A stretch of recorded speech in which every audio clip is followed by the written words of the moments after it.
ಹಲವಾರು ವಿಷಯ ಚರ್ಚೆ ಮಾಡಬಹುದು ಸರ್. ಗ್ರೇಟರ್ ಬೆಂಗಳೂರು ಸರ್ ಯೋಜನೆ ವಿಚಾರವಾಗಿ ಸರ್ ಬಿಡದಿ ಭಾಗದಲ್ಲಿ ರೈತರು ಮತ್ತೆ ಜೆಡಿಎಸ್ ಪ್ರತಿಭಟನೆ ಮಾಡ್ತಿದ್ದಾರೆ ಸರ್.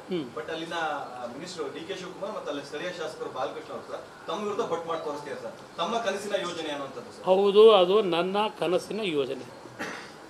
ಬರೀ ಬಿಡದಿ ಅಲ್ಲ, 5 ಟೌನ್ಶಿಪ್ಗಳನ್ನು ನಾನು 2006-7 ಮುಖ್ಯಮಂತ್ರಿ ಇದ್ದಾಗ ಬೆಂಗಳೂರು ನಗರದ ಒತ್ತಡಗಳೇನಿದೆ ಅದನ್ನು ಸರಿಪಡಿಸಬೇಕು ಅಂತೇಳಿ 5 ಟೌನ್ಶಿಪ್ಗಳು ಬೆಂಗಳೂರು ನಗರದಿಂದ 30 ಕಿಲೋಮೀಟರ್ ವ್ಯಾಪ್ತಿನಲ್ಲಿ 5 ಭಾಗದಲ್ಲಿ ಮಾಡಬೇಕು ಅನ್ನೋ ನಿರ್ಧಾರ ಮಾಡಿದೆ. ಮೊದಲನೇ ಪ್ರಾಜೆಕ್ಟು ಬಿಡದಿ ಹತ್ತಲೇ ಮಾಡಬೇಕು ಅಂತ ನನಗೆ ಮತ ಕೊಟ್ಟಂಥ ಜನ ಒಂದು 5-6 ಬಾರಿ ಮುಖ್ಯಮಂತ್ರಿ ಕಚೇರಿ ಕರೆದು ಚರ್ಚೆ ಮಾಡಿದ್ದೆ. ಅವತ್ತಿನ ದಿನದಲ್ಲಿ ನಾನು ಯಾವ ಬೆಂಗಳೂರಿನ ಒತ್ತಡ ಸರಿಪಡಿಸಬೇಕು ಅಂತ ಹೊರಟೆ. ಇದೇ ಕಾಂಗ್ರೆಸ್ ಸರ್ಕಾರ H.K. ಪಾಟೀಲ್ ಉಗ್ರಪ್ಪನವ್ರ ನೇತೃತ್ವದಲ್ಲಿ ಅದೆಂಥದ್ದು ಸತ್ಯ ಶೋಧನಾ ಸಮಿತಿ ಅಂತ ಮಾಡಿದ್ರಲ್ಲ H.K. ಪಾಟೀಲ್ರೆ, ಏನು ಅದನ್ನು ಕಂಡುಹಿಡಿದ್ರಿ? ಸತ್ಯಶೋಧನಾ ಸಮಿತಿಲಿ ನನ್ನ ಮೇಲೆ ಆಪಾದನೆ ಮಾಡೋಕೆ ಹೊರಟ್ರಲ್ಲ. ಇದು 15 ವರ್ಷ ಆಗಿದೆ. ಇದು ಈಗ ಈ ಬೆಲೆ ಅಲ್ಲಿ ಇವರೇ ಈ ಸರ್ಕಾರ ಈಗಲ್ಟನ್ನಲ್ಲಿ 70 ಎಕರೆ ಭೂಮಿ ಕಸಬಾ ಸಾರಿ ನಿಮ್ಮ ಅದೆಂಥದ್ದು ನಿಮ್ಮ ಖರಾಬ್ ಲ್ಯಾಂಡು ಅಂತ ಪಾಪ ಕಷ್ಟಪಟ್ಟು ಸಾಲ ಸೋಲ ಮಾಡಿ ಈಗಲ್ಟವ್ನು ಕಟ್ದ. ಇದರ ಪುಣ್ಯ ಪಾಪ ತಂದೆ ಒಬ್ಬ ಮಗ ಸತ್ತೋಗವನೆ. ಆ ಕುಟುಂಬ ನಿರ್ನಾಮ ಮಾಡಿದ್ರಲ್ಲಪ್ಪ ಸಿದ್ದರಾಮಯ್ಯನವ್ರೆ. ಎಷ್ಟಾಕವ್ರ ರೇಟು ಆ 70 ಎಕರೆ ಖರಾಬಿಗೆ? 936 ಕೋಟಿ ಕಟ್ಟಿ ಒಂದು ಅಂದರೆ ಎಕರೆ 13 ಕೋಟಿ. ಈಗ ನೀವು ಅಲ್ಲಿ ಡೆವಲಪ್ಮೆಂಟ್ ಮಾಡೋಕೆ ಹೊರಟಿದ್ದೀರಲ್ಲ, ಅದು ಬೇರೆ ಮಾಡೋಕ್ಕೆ ಹೋದ್ರು ನಾನು ಗಲಾಟೆ ಮಾಡಿ ನಿಂತಿದೆ. ಅದು ಇಲ್ಲಿ ಅದು ಒಂದು ದೊಡ್ಡ ಕಥೆ ಇದೆ, ಕಸದು ದೊಡ್ಡ ಕಥೆ ಇದೆ. 30 ವರ್ಷಕ್ಕೆ ಅವನೇವನೋ ತಮಿಳ್ನಾಡನ್ನು ಕರ್ಕೊಂಬಂದು 30 ವರ್ಷಕ್ಕೆ ಕೊಡ್ತಾರಂತೆ ಅಗ್ರಿಮೆಂಟು. ನಾನು ಗಲಾಟೆ ಮಾಡಿದ್ಮೇಲೆ 6,000 ಕರೆದಿದ್ರು ನನಗೆ ರೇಟ್ ಫಿಕ್ಸ್ ಮಾಡಿ. ನಾನು ಗಲಾಟೆ ಮಾಡಿದ್ಮೇಲೆ 3,000 ಕೇಳಿಸಿದ್ರು. ಅದು ಹೆಂಗೆ 6,000 3,000 ಕೇಳಿದ್ರಪ್ಪ? ಮಾತಾಡಬೇಕು ಅಂದರೆ ದಿನಗಟ್ಟಲೆ ಮಾತಾಡ್ಬೋದು. ಏನು ಮಾಡೋದು? ನಾನು ನನ್ನ ಮಂಡ್ಯ ಜಿಲ್ಲೆ ನನ್ನ ತಂದೆ ತಾಯಂದರು ಇಲ್ಲಿ ನಿಲ್ಲಬೇಕು ಅಂತ ನನ್ನ ಒತ್ತಾಯ ಹಾಕಿ ಮಂಡ್ಯದಲ್ಲಿ ನಿಲ್ಲಿಸ್ಕೊಂಡು ವಿಧಾನಸಭೆಯಲ್ಲಿ ಕೆಲಸ ಮಾಡೋದು ಬಿಟ್ಟು ಅಲ್ಲಿ ಹೋಗ್ಬೇಕಾಯ್ತು. ಈಗ ನಾನು ಇಲ್ಲಿದ್ದಿದ್ರೆ ನನಗೆ ಅದು ಭಾಳ ದೊಡ್ಡ ಮಟ್ಟದಲ್ಲಿ ಏನೇನು ನಡೀತಿದ್ವೋ ಗೊತ್ತಿಲ್ಲ. ಪಾಪ ಅವ್ರು ಯಾವಾಗಲೂ ಹೇಳ್ತಾರೆ ಬನ್ನಿ ಮಾತಾಡೋಣ ಅಂತ. ನಾನು ಎಲ್ಲದಕ್ಕೂ ತಯಾರಾಗಿದ್ದೀನಿ ಮಾತಾಡೋದು, ದಾಖಲೆ ಇಟ್ಕೊಂಡು ಮಾತಾಡ್ತೀನಿ. ಇಲ್ಲಿ ಈಗ ಅಲ್ಲಿ 2,500 ಎಕರೆ ಅದೆಂಥದ್ದು ಸರ್ಕಾರಿ ಭೂಮಿ ಇದೆ ಅಂತೇಳಿ ಅವನು ಯಾವನೋ ಒಬ್ಬ ಹಿಂದೆ ನಾನಿದ್ದಾಗಲೇ ಇದ್ದ ತಹಶೀಲ್ದಾರ್ ಅವನೇ ಫೋಟೋ ಉಂಟು. ಈಗ ಅದೆಲ್ಲ ಇವ್ರಿಗೆ ತಲೆ ಕೆಡಿಸಿ 2,500 ಎಕರೆ ಅವರಿಗೆ ಪಾಪ ಸಾಗುವಳಿ ಚೀಟಿ ಕೊಟ್ಟಿಲ್ಲ ಹಲವಾರು ರೈತರಿಗೆ. ಈಗ ಆ ಜಾಗ ಒಂದು ಕಡೆ ಇಟ್ಕೊಂಡು ಇನ್ನು 7,000 ಎಕರೆ ಆ ರೈತರ ಭೂಮಿಯನ್ನು ಭೂಸ್ವಾಧೀನ ಮಾಡ್ಕೊಂಡು ಎಷ್ಟು ಕೊಡ್ತೀಯಪ್ಪ ರೇಟ್ ಅವ್ರಿಗೆ? ಅಲ್ಲಿ ಈಗಲ್ಟನ್ನಿಗೆ 13 ಕೋಟಿ ಕಟ್ಟು ಅಂತ ಹೇಳಿದ್ರೆ ಎಕರೆಗೆ. ಈಗ ರೈತನಿಗೆ ಎಷ್ಟು ಕೊಡಬೇಕು ಆ ಆಧಾರದ ಅದ್ರ ಪಕ್ಕದ್ದೇ ಈಗ ಮಾಡ್ತಾ ಇರೋದು, ಲೇಔಟ್ ಮಾಡೋಕೆ ಹೊರಟಿರೋದು. ಅಲ್ಲಿ 13 ಕೋಟಿ ಫಿಕ್ಸ್ ಆದಮೇಲೆ ರೈತನಿಗೆ ಎಷ್ಟು ಕೊಡಬೇಕು ಈಗ? 1:3. ಹಾಂ, ಇದೆಲ್ಲ ಚರ್ಚೆ ಮಾಡೋಣ. ಇದು ನೀವು ಮಾಡ್ತೀರಾ ಆಗಲ್ದವ್ರೊಡೆ. ನಾನು ಆ ಕೆಲಸ ಮಾಡಿರಲಿಲ್ಲ, ಚರ್ಚೆ ಮಾಡೋಣ ಅಂತ.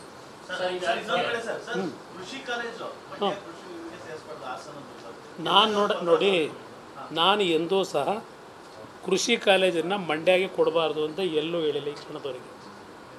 ರೇವಣ್ಣ ಅವರು ಮಾತನಾಡಿರ್ಬೋದು. ರೇವಣ್ಣ 15 ವರ್ಷದಿಂದ ಹಾಸನದಲ್ಲಿ ಕೃಷಿ ಕಾಲೇಜನ್ನು ನಿರ್ಮಾಣ ಮಾಡಬೇಕು ಅಂತ ಹೇಳಿ ಹಲವಾರು ಇನ್ಫ್ರಾಸ್ಟ್ರಕ್ಚರ್ಗಳನ್ನು 15 ವರ್ಷದಿಂದ ಮಾಡ್ಕೊಂಡಿದ್ದಾರೆ. ಅದನ್ನು ಅಫಿಲಿಯೇಷನ್ನು ಬೆಂಗಳೂರು ಯೂನಿವರ್ಸಿಟಿಗೆ GKVK ಕೊಟ್ಕೊಂಡವ್ರೆ. ಅದು 15 ವರ್ಷದಿಂದ ಆಗಿರೋದು. ಅದನ್ನು ಇವರು ಈಗ ಬೇರೆ ಜಿಲ್ಲೆಗಳನ್ನು ಇದಕ್ಕೆ ಸೇರಿಸಬೇಕು ಅಂತ ಏನಿದ್ದಾರೆ.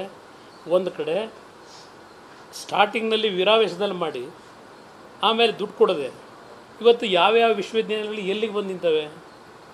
ಲೆಕ್ಚರರ್ಗಳಿಲ್ಲ, ಕೆಲಸ ಮಾಡಿದ್ರೆ ದುಡ್ಡಿಲ್ಲ. ನಾನು VC ಫಾರಮ್ಮು 2ನೇ ಬಾರಿ ಮುಖ್ಯಮಂತ್ರಿ ಆದಾಗ ಅಲ್ಲಿ ಒಂದು ರೆಸಿಡೆನ್ಷಿಯಲ್ ಕ್ವಾರ್ಟರ್ಸ್ಗಳು ಮಾಡಿ ರೈತರನ್ನ ಇಡೀ ರಾಜ್ಯದಿಂದ ಕರ್ಕೊಂಬಂದು ಟ್ರೈನ್ ಅಪ್ ಮಾಡಿ ಈ ಆಧುನಿಕ ಪದ್ಧತಿಗೆ ಕೃಷಿ ಪದ್ಧತಿಗೆ ಕೆಲವು ಪ್ರೋಗ್ರಾಮ್ನ ಅನೌನ್ಸ್ ಮಾಡಿದೆ. ನಾನು ಇಳಿತಿದ್ದಂಗೆ ಎಲ್ಲ ಮುಗಿದೋಯ್ತು. ಇಲ್ಲಿವರೆಗೆ ಒಂದು VC ಫಾರಮ್ನ ಏನಿಗೆ ಬೆಳೆಸಿದ್ದೀರಪ್ಪ? ನಾ ಪಾಪ ಇವರೇ ಅಂತ ಇನ್ಯಾರು ಮಾಡೇ ಇಲ್ವಂತೆ. ಬೆಳೆಸಿರೋದೆಲ್ಲ ಇವರೇ. ಆರೋಗ್ಯ ಸಚಿವರಾಗಿದ್ದಾಗ ಮೆಡಿಕಲ್ ಅದೇ ಸಾರಿಗೆ ಸಚಿವರಾಗಿದ್ದಾಗ ಡಿವಿಷನ್ ಯಾವ ಜೋಕರ್ ಹೇಳಿದ್ದು? ಆ ಜೋಕರ್ಗೆಲ್ಲ ಉತ್ತರ ಕೊಡ್ಬೇಕಾ ನಾನು? ಆ ಜೋಕರ್ಗಳಿಗೆ ಉತ್ತರ ಕೊಡೋದು ಅರ್ಥ ಇಲ್ಲ. ಅದೇಂಥದ್ದು IITನೂ ಹೇಳೋರಲ್ವಾ? IIT ಎಲ್ಲಿ ಕೊಟ್ಟವ್ರೆ? ರಾಯಚೂರಿಗೇನೋ ಕೊಟ್ಟವ್ರೆ ಅಂತವ್ರೆ. ಆ IIT ಅಂದರೆ ಏನು ಅಂತ ಗೊತ್ತಾ? IIT ಅಂದರೆ ಇಂಥ ಜೋಕರ್ಗಳಿಗೆ ಉತ್ತರ ಕೊಡಲ್ಲ.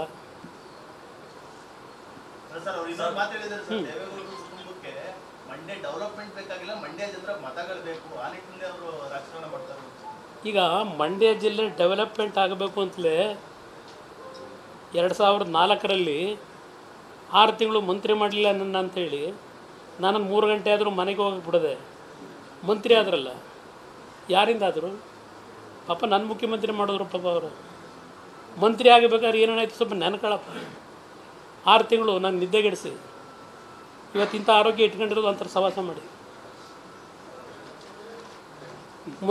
ಅವ್ರನ್ನ ಮಂತ್ರಿ ಮಾಡದೇ ಇದ್ದಿದ್ರೆ ಇವರೇನು ಮಾಡೋರು? ಮಂತ್ರಿ ಮಾಡಿದ್ದಾರೆ ಇವ್ರನ್ನ ಹಿಡ್ಕೊಂಡಿದ್ವಾ? ಯಾವ್ಯಾವ ತಾಲೂಕಿಗೆ ಎಷ್ಟು ಪ್ರಥಮ ಕಾಲೇಜುಗಳು ಕೊಟ್ಟಿದ್ದೇನೆ ಇದ್ದಂಥ 20 ತಿಂಗಳಲ್ಲಿ ಮಂಡ್ಯ ಜಿಲ್ಲೆಗೆ ಎಷ್ಟು ಸಬ್ಸ್ಟೇಷನ್ಗಳು ಕೊಟ್ಟಿದ್ದೇನೆ. KR ಪೇಟೆಲ್ ಇಂಜಿನಿಯರಿಂಗ್ ಕಾಲೇಜು ಅದಕ್ಕೆ ಲೇಟ್ ಆಯಿತು. ಹೇಳ್ತಾ ಹೋದರೆ ಬೇಕಾದಷ್ಟು ವಿಷಯ ಹೇಳಬಲ್ಲೆ. ನೋಡೋದು ಏನು ಮಾಡಬೇಕು. ಕೋರ್ಟ್ಗೇನೋ ಹಾಕಿದಾರಂತೆ, ಒಬ್ಬರು ಯಾರಾದ್ರೂ ಒಳ್ಳೆ ಲಾಯರ್ ಇಡಬೇಕು ಅಂತ ಇದ್ದೀನಿ. ಈಗ ಬಂದು ಹೇಳಿದೆ ಹೊರದ್ರೆ ಅಲ್ಲಿ ಬೆಂಗಳೂರಿನಲ್ಲೇ ಒಬ್ಬ ಲಾಯರ್ ಇಡಬೇಕು. ಅದ್ರ ಬಗ್ಗೆ ಗಮನ ಹರಿಸ್ತೀನಿ. ಪಾಂಡುಪುರ ಯಾರು ಅಲ್ಲ, ಅವ್ರ ಕ್ಷೇತ್ರದಲ್ಲಿ ಡೆವಲಪ್ಮೆಂಟಿಗೆ ದುಡ್ಡು ಕೊಟ್ಟಿಲ್ಲ ಅನ್ನೋದಕ್ಕೋಸ್ಕರ ಸರ್ಕಾರದ ಗಮನ ಸೆಳೆಯಕ್ಕೆ ಅವರು ವೈಯಕ್ತಿಕವಾಗಿ ಮಾಡ್ತಾರೆ ಜನಗಳ ಪರವಾಗಿ. ಅದು ನನಗೆ ಆ ನಂಬಿಕೆ ಇಲ್ಲ. ಈ ಸರ್ಕಾರಗಳಲ್ಲಿ ಯಾವುದೇ ಕಾರಣಕ್ಕೂ ಆ ದೊಡ್ಡ ಮನಸ್ಸಿಲ್ಲ, ಹೃದಯ ವೈಶಾಲ್ಯತೆಗಳಿಲ್ಲ. ನಾನು 2 ಬಾರಿ ಮುಖ್ಯಮಂತ್ರಿ ಆಗಿದ್ದೆ. ಇವತ್ತು ಸಹ ನೆನಕತ್ತಾರೆ, ನನ್ನ ವಿರೋಧ ಪಕ್ಷದವರು ನೆನಕತ್ತಾರೆ ನನ್ನ. ಅಣ್ಣ ನೀವು ಮುಖ್ಯಮಂತ್ರಿ ಇದ್ದಾಗ ಏನು ಅನುದಾನಗಳು ಕೊಟ್ಟರೆ ಅದರಿಂದ ಉಳ್ಕೊಂಡಿದ್ದೀವಿ ರಾಜಕೀಯದಲ್ಲಿ ಅಂತ. ನಾನು ನಡ್ಕೊಂಡಿದ್ದು ದಾರಿದೆ. ಇವರೇನು ಮಾಡ್ತಾವ್ರೆ ನಿಮ್ಮ ಕಣ್ಣು ಮುಂದೆ ಇದೆ. ಹಲವಾರು ವಿಷಯ ಚರ್ಚೆ ಮಾಡ್ಬೋದು. ಸರ್, ಗ್ರೇಟರ್ ಬೆಂಗಳೂರು ಸರ್ ಯೋಜನೆ ವಿಚಾರವಾಗಿ ಸರ್ ಬಿಡದಿ ಭಾಗದಲ್ಲಿ ರೈತರು ಮತ್ತೆ JDS ಪ್ರತಿಭಟನೆ ಮಾಡ್ತಿದ್ದಾರೆ ಸರ್. ಬಟ್ ಅಲ್ಲಿನ ಮಿನಿಸ್ಟರ್ DK ಶಿವಕುಮಾರ್ ಮತ್ತೆ ಅಲ್ಲಿ ಸ್ಥಳೀಯ ಶಾಸಕರು ಬಾಲಕೃಷ್ಣ ಅವರು ಸರ್ ತಮ್ಮ ವಿರುದ್ಧ ಬಟ್ ಮಾಡಿ ತೋರಿಸ್ತಾರೆ ಸರ್. ತಮ್ಮ ಕನಸಿನ ಯೋಜನೆ ಅನ್ನುವಂಥದ್ದು ಸರ್. ಹೌದು, ಅದು ನನ್ನ ಕನಸಿನ ಯೋಜನೆ. ಬರೀ ಬಿಡದಿ ಅಲ್ಲ, 5 ಟೌನ್ಶಿಪ್ಗಳನ್ನು ನಾನು 2006-07 ಮುಖ್ಯಮಂತ್ರಿ ಇದ್ದಾಗ ಬೆಂಗಳೂರು ನಗರದ ಒತ್ತಡಗಳೇನಿದೆ ಅದನ್ನು ಸರಿಪಡಿಸಬೇಕು ಅಂತೇಳಿ 5 ಟೌನ್ಶಿಪ್ಗಳು ಬೆಂಗಳೂರು ನಗರದಿಂದ 30 ಕಿಲೋಮೀಟರ್ ವ್ಯಾಪ್ತಿನಲ್ಲಿ 5 ಭಾಗದಲ್ಲಿ ಮಾಡಬೇಕು ಅನ್ನೋ ನಿರ್ಧಾರ ಮಾಡಿದೆ. ಮೊದಲನೇ ಪ್ರಾಜೆಕ್ಟು ಬಿಡದಿ ಹತ್ತಲೇ ಮಾಡಬೇಕು ಅಂತ ನನಗೆ ಮತ ಕೊಟ್ಟಂಥ ಜನ ಒಂದು 5-6 ಬಾರಿ ಮುಖ್ಯಮಂತ್ರಿ ಕಚೇರಿ ಕರೆದು ಚರ್ಚೆ ಮಾಡಿದ್ದೆ. ಅವತ್ತಿನ ದಿನದಲ್ಲಿ ನಾನು ಯಾವ ಬೆಂಗಳೂರಿನ ಒತ್ತಡ ಸರಿಪಡಿಸಬೇಕು ಅಂತ ಹೊರಟೆ. ಇದೇ ಕಾಂಗ್ರೆಸ್ ಸರ್ಕಾರ HK ಪಾಟೀಲ್ ಉಗ್ರಪ್ಪನವ್ರ ನೇತೃತ್ವದಲ್ಲಿ ಅದೆಂಥದ್ದು ಸತ್ಯ ಶೋಧನಾ ಸಮಿತಿ ಅಂತ ಮಾಡಿದ್ರಲ್ಲ HK ಪಾಟೀಲ್ರೆ, ಏನು ಅದನ್ನು ಕಂಡುಹಿಡಿದ್ರಿ? ಸತ್ಯ ಶೋಧನಾ ಸಮಿತಿಲಿ ನನ್ನ ಮೇಲೆ ಆಪಾದನೆ ಮಾಡೋಕೆ ಹೊರಟ್ರಲ್ಲ. ಇದು 15 ವರ್ಷ ಆಗಿದೆ. ಇದು ಈಗ ಈ ಬೆಲೆ ಅಲ್ಲಿ ಇವರೇ ಈ ಸರ್ಕಾರ ಈಗಲ್ಟನ್ನಲ್ಲಿ 70 ಎಕರೆ ಭೂಮಿ ಕಸಬಾ ಸಾರಿ ನಿಮ್ಮ ಅದೆಂಥದ್ದು ನಿಮ್ಮ ಖರಾಬ್ ಲ್ಯಾಂಡು ಅಂತ ಪಾಪ ಕಷ್ಟಪಟ್ಟು ಸಾಲ ಸೋಲ ಮಾಡಿ ಈಗಲ್ಟವನ್ನು ಕಟ್ಟಿದ ನೇರ ಪುಣ್ಯ ಪಾಪ ತಂದೆ ಒಬ್ಬ ಮಗ ಸತ್ತೋಗವನೆ. ಆ ಕುಟುಂಬ ನಿರ್ನಾಮ ಮಾಡಿದ್ರಲ್ಲಪ್ಪ ಸಿದ್ದರಾಮಯ್ಯನವರೇ. ಎಷ್ಟಾಕವ್ರ ರೇಟು ಆ 70 ಎಕರೆ ಖರಾಬಿಗೆ? 936 ಕೋಟಿ ಕಟ್ಟಿ ಒಂದು ಅಂದರೆ ಎಕರೆ 13 ಕೋಟಿ. ಈಗ ನೀವು ಅಲ್ಲಿ ಡೆವಲಪ್ಮೆಂಟ್ ಮಾಡೋಕೆ ಹೊರಟಿದ್ದೀರಲ್ಲ, ಅದು ಬೇರೆ ಮಾಡೋಕ್ಕೆ ಹೋದ್ರು ನಾನು ಗಲಾಟೆ ಮಾಡಿ ನಿಂತಿದೆ. ಅದು ಇಲ್ಲಿ ಅದು ಒಂದು ದೊಡ್ಡ ಕಥೆ ಇದೆ, ಹೊಸದು ದೊಡ್ಡ ಕಥೆ ಇದೆ. 30 ವರ್ಷಕ್ಕೆ ಅವನೇವನ ತಮಿಳ್ನಾಡನ್ನು ಕರ್ಕೊಂಬಂದು 30 ವರ್ಷಕ್ಕೆ ಕೊಡ್ತಾರಂತೆ ಅಗ್ರಿಮೆಂಟ್. ನಾನು ಗಲಾಟೆ ಮಾಡಿದ್ಮೇಲೆ 6,000 ಕರೆದಿದ್ದರು ನನಗೆ ರೇಟ್ ಫಿಕ್ಸ್ ಮಾಡಿ. ನಾನು ಗಲಾಟೆ ಮಾಡಿದ್ಮೇಲೆ 3,000 ಕೇಳಿಸಿದ್ರು. ಅದು ಹೆಂಗೆ 6,000 3,000 ಕೇಳಿದ್ರಪ್ಪ? ಮಾತಾಡಬೇಕು ಅಂದರೆ ದಿನಗಟ್ಟಲೆ ಮಾತಾಡ್ಬೋದು. ಏನು ಮಾಡೋದು? ನಾನು ನನ್ನ ಮಂಡ್ಯ ಜಿಲ್ಲೆ ನನ್ನ ತಂದೆ ತಾಯಂದರು ಇಲ್ಲಿ ನಿಲ್ಲಬೇಕು ಅಂತ ನನ್ನ ಒತ್ತಾಯ ಹಾಕಿ ಮಂಡ್ಯದಲ್ಲಿ ನಿಲ್ಲಿಸ್ಕೊಂಡು ವಿಧಾನಸಭೆಯಲ್ಲಿ ಕೆಲಸ ಮಾಡೋದು ಬಿಟ್ಟು ಅಲ್ಲಿ ಹೋಗ್ಬೇಕಾಯ್ತು. ಈಗ ನಾನು ಇಲ್ಲಿದ್ದಿದ್ರೆ ನನಗೆ ಅದು ಭಾಳ ದೊಡ್ಡ ಮಟ್ಟದಲ್ಲಿ ಏನೇನು ನಡೀತಿದ್ವೋ ಗೊತ್ತಿಲ್ಲ. ಪಾಪ ಅವ್ರು ಯಾವಾಗಲೂ ಹೇಳ್ತಾರೆ ಬನ್ನಿ ಮಾತಾಡೋಣ ಅಂತ. ನಾನು ಎಲ್ಲದಕ್ಕೂ ತಯಾರಾಗಿದ್ದೀನಿ ಮಾತಾಡೋದು, ದಾಖಲೆ ಇಟ್ಕೊಂಡು ಮಾತಾಡ್ತೀನಿ. ಇಲ್ಲಿ ಈಗ ಅಲ್ಲಿ 2,500 ಎಕರೆ ಅದೆಂಥದ್ದು ಸರ್ಕಾರಿ ಭೂಮಿ ಇದೆ ಅಂತೇಳಿ ಅವನು ಯಾವನೋ ಒಬ್ಬ ಹಿಂದೆ ನಾನಿದ್ದಾಗಲೇ ಇದ್ದ ತಹಶೀಲ್ದಾರ್, ಅವನೇ ಫೋಟೋ ಉಂಟು. ಈಗ ಅದೆಲ್ಲ ಇವ್ರಿಗೆ ತಲೆ ಕೆಡಿಸಿ 2,500 ಎಕರೆ ಅವರಿಗೆ ಪಾಪ ಸಾಗುವಳಿ ಚೀಟಿ ಕೊಟ್ಟಿಲ್ಲ ಹಲವಾರು ರೈತರಿಗೆ. ಈಗ ಆ ಜಾಗ ಒಂದು ಕಡೆ ಇಟ್ಕೊಂಡು ಇನ್ನು 7,000 ಎಕರೆ ಆ ರೈತರ ಭೂಮಿಯನ್ನು ಭೂಸ್ವಾಧೀನ ಮಾಡ್ಕೊಂಡು ಎಷ್ಟು ಕೊಡ್ತೀಯಪ್ಪ ರೇಟ್ ಅವ್ರಿಗೆ? ಅಲ್ಲಿ ಈಗಲ್ಟನಿಗೆ 13 ಕೋಟಿ ಕಟ್ಟು ಅಂತ ಹೇಳಿದ್ರೆ ಎಕರೆಗೆ. ಈಗ ರೈತನಿಗೆ ಎಷ್ಟು ಕೊಡಬೇಕು ಆ ಆಧಾರದ ಅದ್ರ ಪಕ್ಕದ್ದೇ ಈಗ ಮಾಡ್ತಾ ಇರೋದು, ಲೇಔಟ್ ಮಾಡೋಕೆ ಹೊರಟಿರೋದು. ಅಲ್ಲಿ 13 ಕೋಟಿ ಫಿಕ್ಸ್ ಆದಮೇಲೆ ರೈತನಿಗೆ ಎಷ್ಟು ಕೊಡಬೇಕು ಈಗ? 1:3. ಹಾಂ, ಇದೆಲ್ಲ ಚರ್ಚೆ ಮಾಡೋಣ. ಇದು ನೀವು ಮಾಡ್ತೀರಾ ಆಗಲ್ದವ್ರೊಡೆ, ನಾನು ಆ ಕೆಲಸ ಮಾಡಿರಲಿಲ್ಲ. ಚರ್ಚೆ ಮಾಡೋಣ ಅಂತ.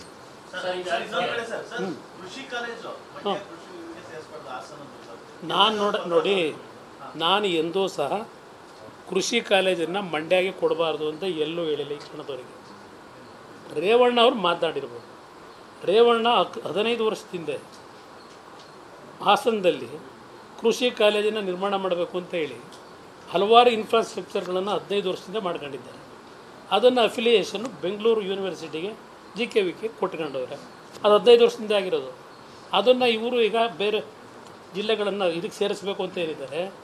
ಒಂದು ಕಡೆ ಸ್ಟಾರ್ಟಿಂಗ್ನಲ್ಲಿ ವೀರಾವೇಶದಲ್ಲಿ ಮಾಡಿ ಆಮೇಲೆ ದುಡ್ಡು ಕೊಡದೆ ಇವತ್ತು ಯಾವ್ಯಾವ ವಿಶ್ವವಿದ್ಯಾಲಯಗಳು ಎಲ್ಲಿಗೆ ಬಂದು ನಿಂತವೆ? ಲೆಕ್ಚರರ್ಗಳಿಲ್ಲ, ಕೆಲಸ ಮಾಡಿದ್ರೆ ದುಡ್ಡಿಲ್ಲ. ನಾನು VC ಫಾರಮ್ಮು 2ನೇ ಬಾರಿ ಮುಖ್ಯಮಂತ್ರಿ ಆದಾಗ ಅಲ್ಲಿ ಒಂದು ರೆಸಿಡೆನ್ಷಿಯಲ್ ಕ್ವಾರ್ಟರ್ಸ್ಗಳು ಮಾಡಿ ರೈತರನ್ನ ಇಡೀ ರಾಜ್ಯದಿಂದ ಕರ್ಕೊಂಬಂದು ಟ್ರೈನ್ ಅಪ್ ಮಾಡಿ ಈ ಆಧುನಿಕ ಪದ್ಧತಿಗೆ, ಕೃಷಿ ಪದ್ಧತಿಗೆ ಕೆಲವು ಪ್ರೋಗ್ರಾಮ್ನ ಅನೌನ್ಸ್ ಮಾಡಿದೆ. ನಾನು ಇಳಿತಿದ್ದಂಗೆ ಎಲ್ಲ ಮುಗಿದೋಯ್ತು. ಇಲ್ಲಿವರೆಗೆ ಒಂದು VC ಫಾರಮ್ನ ಏನಿಗೆ ಬೆಳೆಸಿದ್ದೀರಪ್ಪ? ನಾವು ಪಾಪ ಇವರೇ ಅಂತ ಇನ್ಯಾರು ಮಾಡೇ ಇಲ್ವಂತೆ, ಬೆಳೆಸಿರೋದೆಲ್ಲ ಇವರೇ.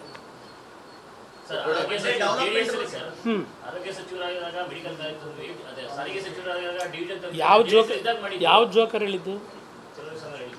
ಆ ಜೋಕರ್ಗೆಲ್ಲ ಉತ್ತರ ಕೊಡ್ಬೇಕ ನಾನು? ಆ ಜೋಕರ್ಗಳಿಗೆ ಉತ್ತರ ಕೊಡೋದು ಅರ್ಥ ಇಲ್ಲ.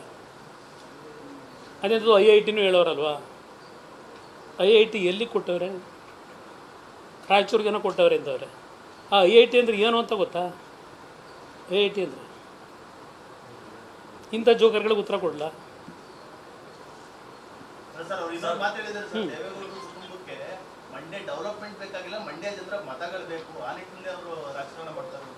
ಈಗ ಮಂಡ್ಯ ಜಿಲ್ಲೆ ಡೆವಲಪ್ಮೆಂಟ್ ಆಗಬೇಕು ಅಂತಲೇ 2004ರಲ್ಲಿ 6 ತಿಂಗಳು ಮಂತ್ರಿ ಮಾಡಲಿಲ್ಲ ನನ್ನ ಅಂತೇಳಿ ನನ್ನನ್ನು 3 ಗಂಟೆ ಆದರೂ ಮನೆಗೆ ಹೋಗಿ ಬಿಡೋದೆ. ಮಂತ್ರಿ ಆದ್ರಲ್ಲ, ಯಾರಿಂದ ಆದರು? ಪಾಪ ನನ್ನ ಮುಖ್ಯಮಂತ್ರಿ ಮಾಡಿದ್ರು. ಪಾಪ ಅವರು ಮಂತ್ರಿ ಆಗಬೇಕಾದ್ರೆ ಏನೇನಾಯ್ತು ಸ್ವಲ್ಪ ನೆನಕಳಪ್ಪ. 6 ತಿಂಗಳು ನಾನು ನಿದ್ದೆಗೆಡಿಸಿ ಇವತ್ತಿಂಥ ಆರೋಗ್ಯ ಇಟ್ಕೊಂಡಿರೋದು ಅಂತರ ಸವಾಸ ಮಾಡಿ ಅವ್ರನ್ನ ಮಂತ್ರಿ ಮಾಡದೇ ಇದ್ದಿದ್ರೆ ಇವರೇನು ಮಾಡೋರು? ಮಂತ್ರಿ ಮಾಡಿದ್ದರು, ಇವ್ರನ್ನ ಹಿಡ್ಕೊಂಡಿದ್ವಾ? ಯಾವ್ಯಾವ ತಾಲೂಕಿಗೆ ಎಷ್ಟು ಪ್ರಥಮ ಕಾಲೇಜುಗಳು ಕೊಟ್ಟಿದ್ದೇನೆ ಇದ್ದಂಥ 20 ತಿಂಗಳಲ್ಲಿ ಮಂಡ್ಯ ಜಿಲ್ಲೆಗೆ ಎಷ್ಟು ಸಬ್ಸ್ಟೇಷನ್ಗಳು ಕೊಟ್ಟಿದ್ದೇನೆ. KR ಪೇಟೆಲ್ ಇಂಜಿನಿಯರಿಂಗ್ ಕಾಲೇಜು ಅಲ್ಲಿ ಲೇಟ್ ಆಯಿತು. ಹೇಳ್ತಾ ಹೋದರೆ ಬೇಕಾದಷ್ಟು ವಿಷಯ ಹೇಳಬಲ್ಲೆ. ನೋಡೋಣ ಏನು ಮಾಡಬೇಕು. ಕೋರ್ಟ್ಗೇನೋ ಹಾಕಿದಾರಂತೆ, ಒಬ್ರು ಯಾರಾದ್ರೂ ಒಳ್ಳೆ ಲಾಯರ್ ಇಡಬೇಕು ಅಂತ ಇದ್ದೀನಿ. ಈಗ ಬಂದು ಹೇಳಿದೆ ವಾರದ್ರೆ ಅಲ್ಲಿ ಬೆಂಗಳೂರಿನಲ್ಲೇ ಒಬ್ಬ ಲಾಯರ್ ಇಡಬೇಕು. ಅದ್ರ ಬಗ್ಗೆ ಗಮನ ಹರಿಸ್ತೀನಿ. ಪಾಂಡುಪುರ ಯಾರು? ಅಲ್ಲ, ಅವ್ರ ಕ್ಷೇತ್ರದಲ್ಲಿ ಡೆವಲಪ್ಮೆಂಟಿಗೆ ದುಡ್ಡು ಕೊಟ್ಟಿಲ್ಲ ಅನ್ನೋದಕ್ಕೋಸ್ಕರ ಸರ್ಕಾರದ ಗಮನ ಸೆಳೆಯಕ್ಕೆ ಅವರು ವೈಯಕ್ತಿಕವಾಗಿ ಮಾಡ್ತಾರೆ ಜನಗಳ ಪರವಾಗಿ. ಅದು ನನಗೆ ನಂಬಿಕೆ ಇಲ್ಲ. ಈ ಸರ್ಕಾರಗಳಲ್ಲಿ ಯಾವುದೇ ಕಾರಣಕ್ಕೂ ಆ ದೊಡ್ಡ ಮನಸ್ಸಿಲ್ಲ, ಹೃದಯ ವೈಶಾಲ್ಯತೆಗಳಿಲ್ಲ. ನಾನು 2 ಬಾರಿ ಮುಖ್ಯಮಂತ್ರಿ ಆಗಿದ್ದೆ. ಇವತ್ತು ಸಹ ನೆನಕತ್ತಾರೆ, ನನ್ನ ವಿರೋಧ ಪಕ್ಷದವರು ನೆನಕತ್ತಾರೆ ನನ್ನ, ಅಣ್ಣ ನೀವು ಮುಖ್ಯಮಂತ್ರಿ ಇದ್ದಾಗ ಏನು ಅನುದಾನಗಳು ಕೊಟ್ಟರೆ ಅದರಿಂದ ಉಳ್ಕೊಂಡಿದ್ದೀವಿ ರಾಜಕೀಯದಲ್ಲಿ ಅಂತ. ನಾನು ನಡ್ಕೊಂಡಿದ್ದು ದಾರಿದೆ. ಇವರೇನು ಮಾಡ್ತಾವ್ರೆ ನಿಮ್ಮ ಕಣ್ಣು ಮುಂದೆ ಇದೆ.